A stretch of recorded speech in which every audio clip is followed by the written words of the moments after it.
It's Steelers Vikings tonight, Super Bowl IX rematch. I won't be reminded of that, at all during the next 2 hours. Steelers had the big win over the Ravens, and short week. And the Steelers got a partial gift when the Ravens decide to go for two and put it all on the line there, because win or lose, the Steelers didn't have to play beyond 60 minutes. Didn't have to play up to 70 minutes. And that's one of the reasons why they shrunk overtime. Don't let them tell you otherwise. They shrunk overtime from 15 to 10 to avoid situations like we saw unfold. I think it was for the Tampa Bay Buccaneers. Was it the Bucs or the Raiders? I think it was the Bucs. Pre-Brady, several years back, they played a game on a Sunday against the Raiders that went almost all the way through to 75 minutes. Derek Carr threw a late touchdown pass down the middle to win it with like a minute left in overtime, I believe. Then they had to turn around and play the Falcons on a Thursday night, and it really was, as Richard Sherman would call it, a poop fest, because it was a long, hard-fought game.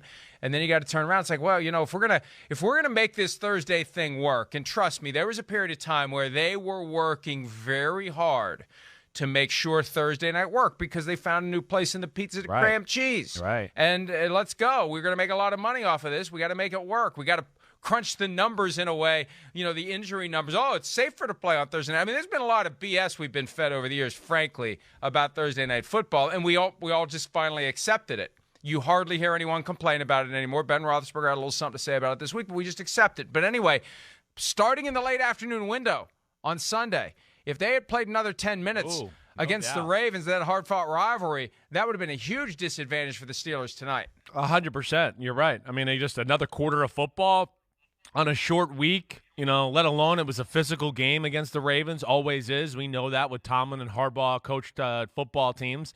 So, yeah, they did. You're right. I never really thought about that aspect of it, Mike, but they dodged a bullet there, and the fact that it didn't go into overtime. And, of course, the other aspect of that, too, just, with the Steelers, and we've discussed this over the last few weeks, they're not a very deep football team. So that definitely would have handicapped them to a degree tonight, because defense, they rely on a lot of guys to play a lot of snaps and help their football team right now. They've been hurt by injuries, and, something I didn't think about. I know the NFL wants to put the best games in the best spots, but I would like it if the Thursday night teams played in the 1 o'clock Eastern window. That's smart. If that was possible That's to smart. do. Now, here's the problem. If you're, like the Cardinals playing on a Thursday night, you need a 1 o'clock Eastern road trip the week before, and maybe they would say, well, we don't care about that. We just as soon play a 4:25 Eastern game on our half of the country before we have a Thursday night game, because then we got to fly back from wherever we were, and it's so I don't know, 6 of one, half a dozen of the other. But you definitely don't want a Thursday night game after a Sunday night game. But it would be ideal to play at 1 Eastern, just to give those extra few hours could make a difference. But the Steelers are in the 8th spot in the AFC. They're not that far out of it. It's amazing what a difference one win can make when a team is trending downward. And I think somebody was saying last week, they're done, it's over, it's done. I can't remember who that was. Maybe it was Matt. It was me. Sims also. But one game changes everything, and they could win this game tonight. I may pick them to win tonight. We're doing our Mega Picks podcast coming up. I may pick them to win tonight. I hear you. I get that. It's a coin flip game. I think that's what you can say that to this. I mean, of course, Minnesota's not a world beater. They're not by any stretch of the imagination. Both teams got their issues. Hey, the game fell right for Pittsburgh last week. They did a great job of hanging around, hanging in the football game altogether. Baltimore missed some opportunities to kind of, maybe put them in a 2-score advantage to where they could really had Pittsburgh in a bad spot. They didn't execute necessarily the right way. I mean, Baltimore's run game, Lamar made some bad throws and decisions there that hurt them that way. So, that way, in that matter, Pittsburgh, I felt like was a little lucky in the fact that, I thought they were outplayed by Baltimore. Baltimore at the end of the game, Mike, I mean, again, we talked about this a little, I think, on Tuesday. Pittsburgh, all their offensive stats happened basically in the fourth quarter.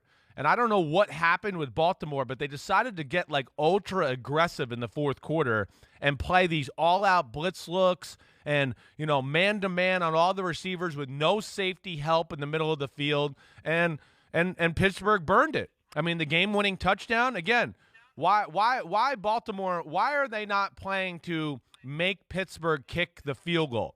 Then you give Lamar the ball to only have to kick a field goal to win the game with Justin Tucker, the greatest field goal kicker in the history of football, but instead they all-out blitz again.